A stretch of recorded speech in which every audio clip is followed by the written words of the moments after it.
Welcome to Fishing Without Bait, a lifetime without definitive expectations, where we help people explode into their lives through full impact mindfulness. We're helping people not to find themselves, however, to create themselves. The only admission price is the honesty, open-mindedness, and willingness to try. If you believe you're welcome nowhere else, you're certainly welcome here. So jump in the canoe, grab a paddle, and let the adventure begin. Greetings, everyone. As you probably know by now, I'm Jim Ellermeyer. I'm a behavioral health therapist, and today we're joined by a guest from New York City who found us via magic along these airwaves. So we're going to be introducing you to a new friend, Faigie Kobre. So, Faigie, could you tell us what's good about being Faigie Kobre? What's good about? I have 6 kids and a bunch of grandkids which some of them live upstairs from me. So that is what's really great, you know. Otherwise, most of them live far. So I have a bunch of little ones living upstairs, and that is great. Keeps you young. Something must be, as when we spoke the other night, I had accused you of finding the fountain of youth and sipping from it for a long time. I got good genes. You should see my mom. She's 84, and she, you would never believe it. So. Okay. Could you let us know where you're broadcasting from? Where are we having I am broadcasting from the name of the small little place is called Bayswater, New York, which is part of an area called Far Rockaway, which is part of Queens, which is part of New York City. Okay. Well, for us down here in Pittsburgh, New York City may seem like some far off mythical type of land. Yeah, but it's drivable. You don't have to get into a plane. Yes, it certainly is. So tell us how you found us. Tell us how you found our podcast emanating from Pittsburgh. Well, I was looking for, I've gotten into my mission, which is to help people discover themselves through art. And a lot of that is through mindfulness. So people that are into mindfulness are looking for ways to be more mindful. And the kind of art I teach is very mindful. And I was looking through mindfulness podcasts. And yeah, when I saw yours, Fishing Without Bait, it reminds me of what from Calvin and Hobbes. You know, he called fishing napping with a stick. I've never heard that before. We're going to hold on to that one. That's really good.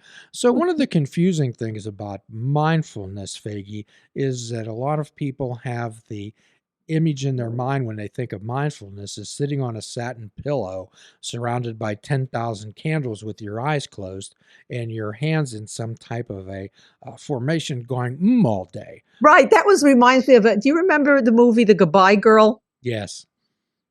I just remember that scene. I think it starts off with him sitting there on a pillow and he's meditating. It sticks in my head because I think people mix up mindfulness with meditation. They don't realize that meditation is a form of mindfulness. How I see mindfulness is being aware, and I find that the art that I'm into is a way to make you aware, because we're doing it in a slow way. We're doing it in an expressive way. We're not trying to emphasize product. We're trying to emphasize process.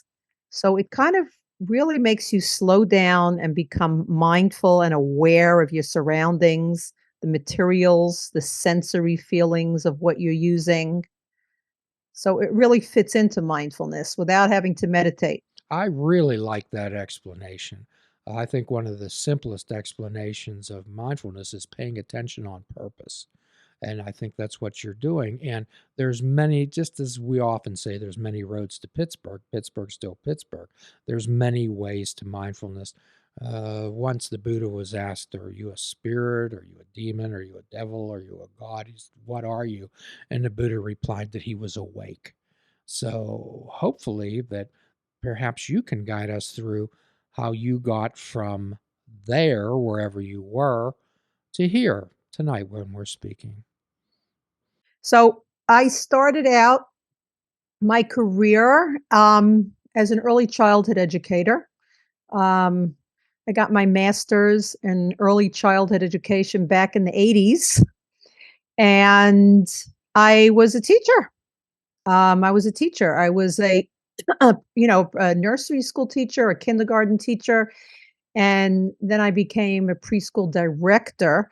But what I really took to a lot in teaching these little kids was what my graduate school very much focused on. It's a very progressive education, and like not your typical traditional kind of education. And they're very into kids being very creative and not into the cookie cutter copycat crafts that are so prevalent all over the place, especially in so many schools, nurseries, kindergartens, elementary schools. And I really took to that. And I loved giving my students creative art. And I loved watching what they were able to come up with. And I just got a tremendous amount of satisfaction out of that. And it, really, really spoke to me. And then I became a preschool director. And then I got married and I started having my family, and I really wanted to be home with them. So I left full time teaching, but I continued with teaching. I became a workshop director. I started giving workshops to Head Starts, to daycare centers, to teachers, private schools, to teachers, to teach them how to give kids creative art that is going to enhance their learning as opposed to stifling them. So I did that. I did that for a while. And on the side, I also became a photographer. I was a high-end portrait photographer for 25 years. That was kind of, I did that on the side.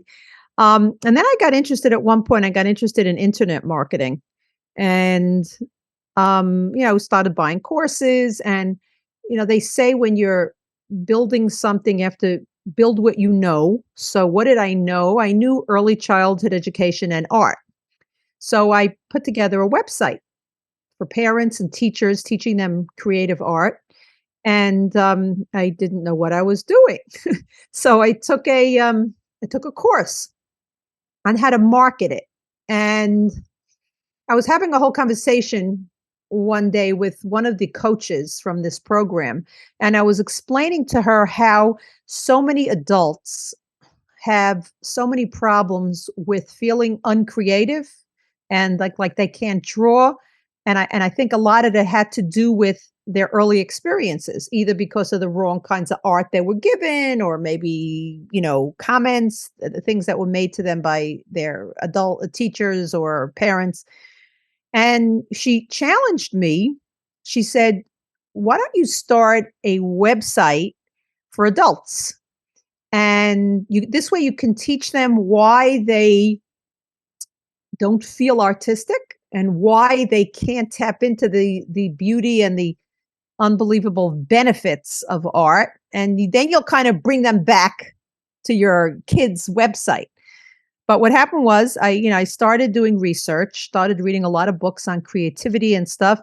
And it was very fascinating to me. And I came across this term mixed media art. And I was like really hooked. And I started reading about it and taking books out of the library and then buying books. And then I was buying supplies. And I really got into this mixed media art. And I ended up starting a website. This is my website, which is creativityreignited.com. And so I started a website for that. So I started getting more into art. And meanwhile, in the interim, I had, because I had started my other website for children, I ended up becoming an elementary school art teacher because I needed content. I needed content for my website. And a friend of mine was starting this private school in my neighborhood. And we kind of made up that I was going to be her art teacher, which I still am today. This is my 10th year, actually. And so I put together this new website, that was for adults. And then I got into something called alcohol inks, which is a new fascinating medium that I was into for a while. And I kind of started getting like this long view. I had been an early childhood educator, and then now I've been a elementary school art teacher, and then I've been working with women. I have like a class in my home that I've been doing for like 5 years, and I've been giving classes online and offline. And I started really getting the whole view of where people are coming from with their art. And I started realizing what it does for people and how amazing it is and how healing it is and how so many people can get into it if only they would stop thinking that they needed to know how to draw. Because what happens is some people are born with this amazing skill knowing how to draw. Some people are also born with the amazing skill and having perfect pitch and sitting down at a piano and being able to play whatever they want. But that doesn't mean you don't take piano lessons if you don't have it. And it doesn't mean you can't learn how to draw if you don't. But what happens is in the art area, if people think that they can't draw, that means art is not for them. So they're either given these ridiculous copycat cookie cutter crafts, which takes them away from the experimentation and the learning, the materials that they need to really naturally evolve into creativity and creative art. And so people end up growing up thinking art is not for them. Art is not for them because they can't draw. So what I've done recently actually is that I created this micro course, which is on my website, Creativity Reignited, which is really taking people back to their childhood. It's like there's like little videos on 5 different mediums that show you how you can get into art without any product involved. Just use the materials, use a brush, use glue. I have acrylic paints, watercolor paints, doodling, collage, and then this alcohol inks that I've been into. And it's a way to get people to tap into their childhoods, to heal from their creativity scars, because most people have creativity scars, and to just focus on the calm and the relaxation of creating, of using your hands, the sensory feelings. It's amazing creativity. There's a book, when I was doing my research, it was a book I read called The Creativity Cure, written by a husband and wife team who are both doctors. And the whole book is about the creativity cure, how creativity heals with what ails you.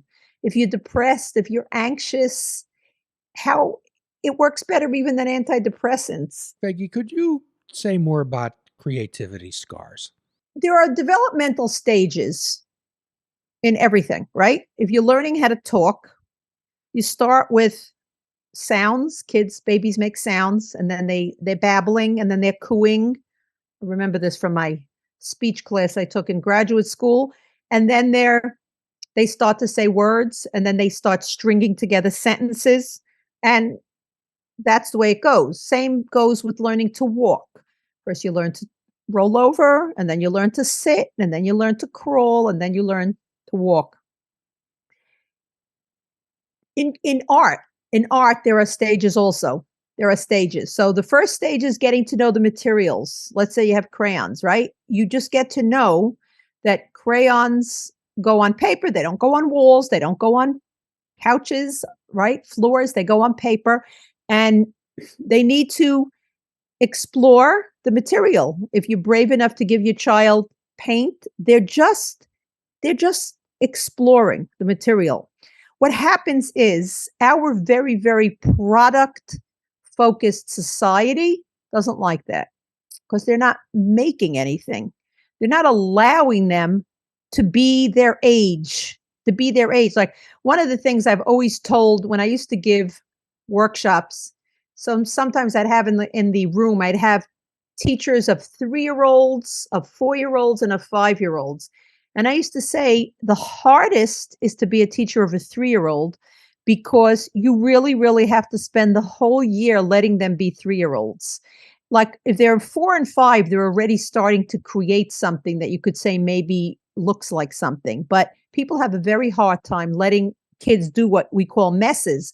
So while we let kids talk naturally and we let kids walk naturally in a lot of the developmental stages, when it comes to art, we don't. We have to immediately jump in and give kids um, products. You're going to make this because I, the adult, decide that this is what you should make. And even though it's not going to come out like mine and it's not developmentally appropriate, this is what I want. If I'm a teacher, this is what I want to send home. So the kid ends up feeling like, oh, I can never do that. I'm not good. The teacher doesn't trust me. I've spoken to many people. I remember speaking to someone who said I was talking about this once when I was in school yet years ago, and she said, "Oh my gosh, I can't believe it.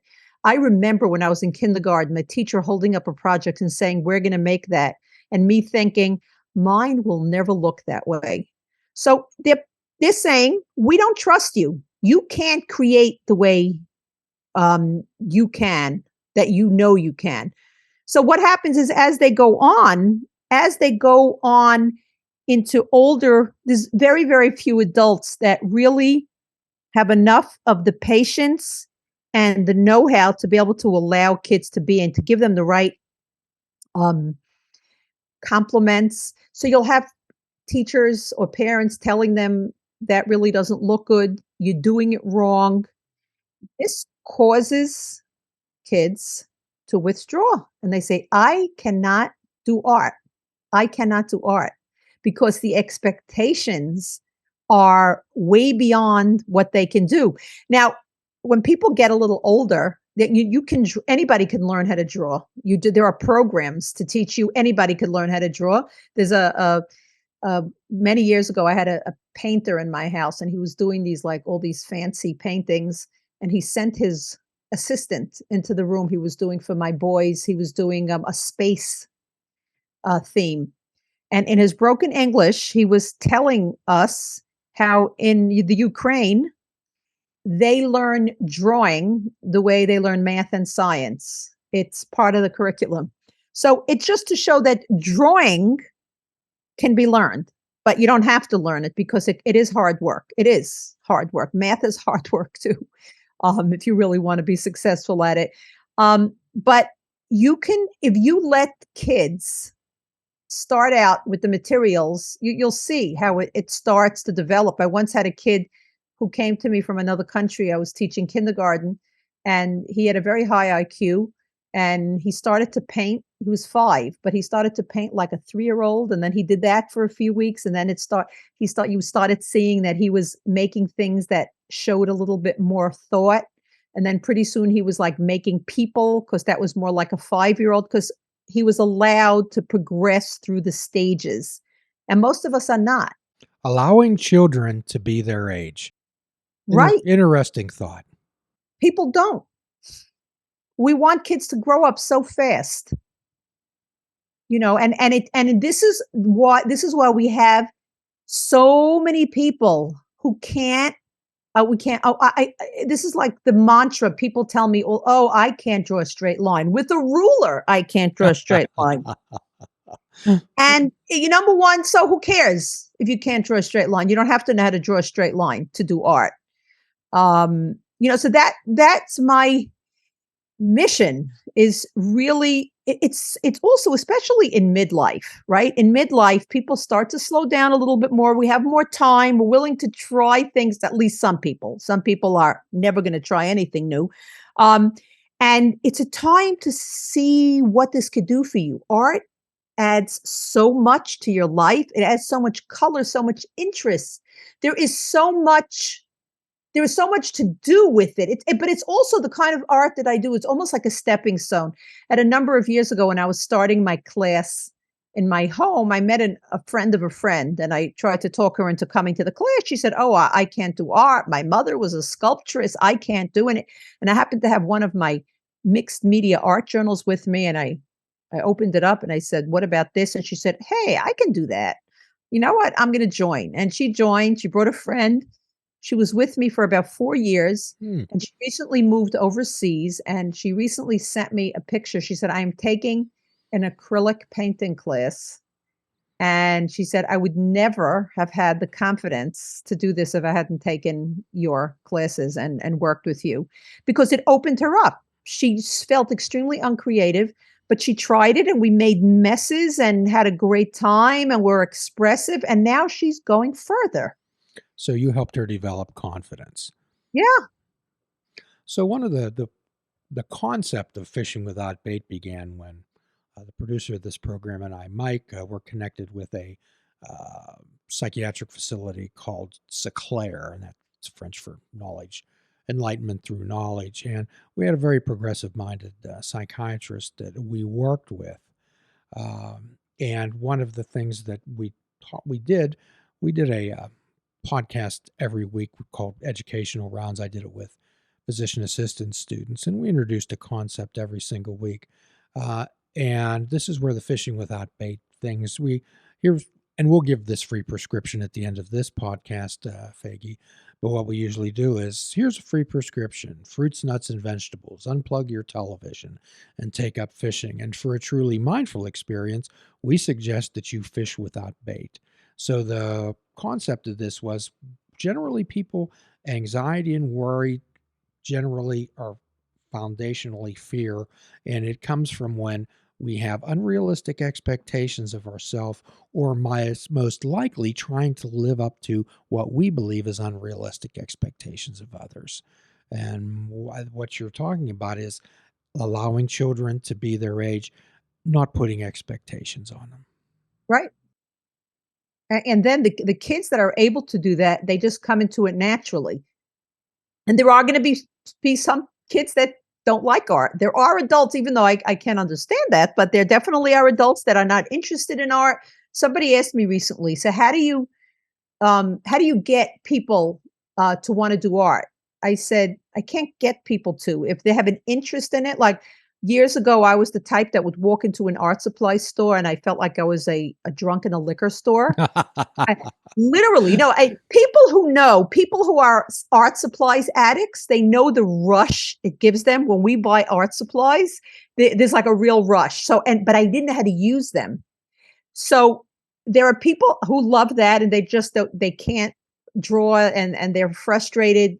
That's the kind of person that's interested. Or somebody who says, wow, I wish I could have done that when I was a kid. There's some people that are just not interested. I love music.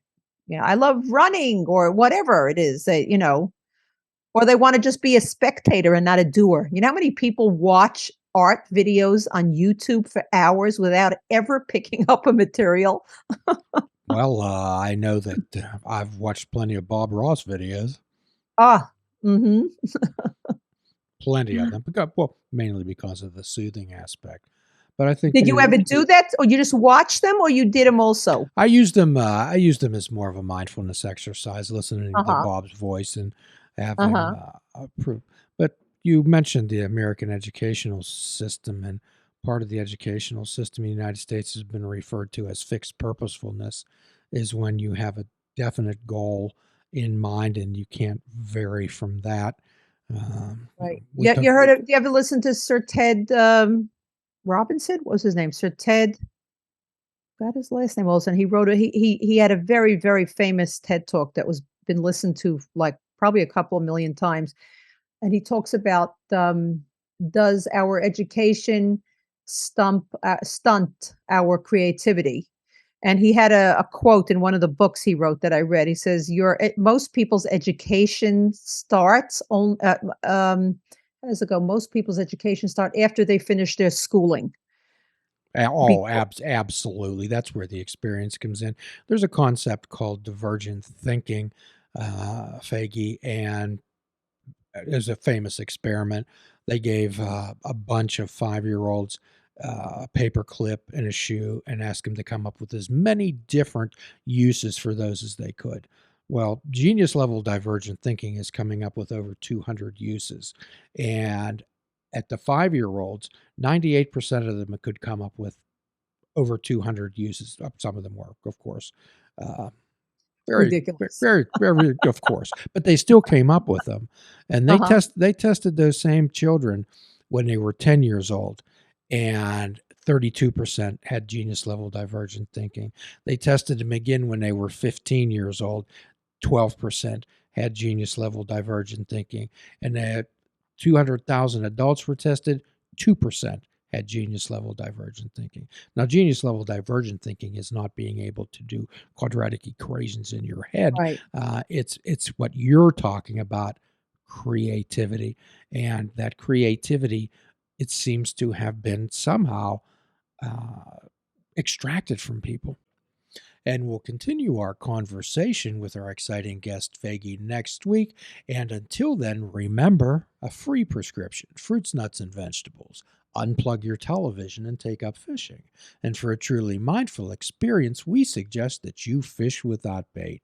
Doing a kindness for yourself is doing a kindness for another. Forgiving yourself is forgiving another. If we're all not God's children, none of us are God's children. Till all are free, none are free. Be good to yourself. Namaste, my friends.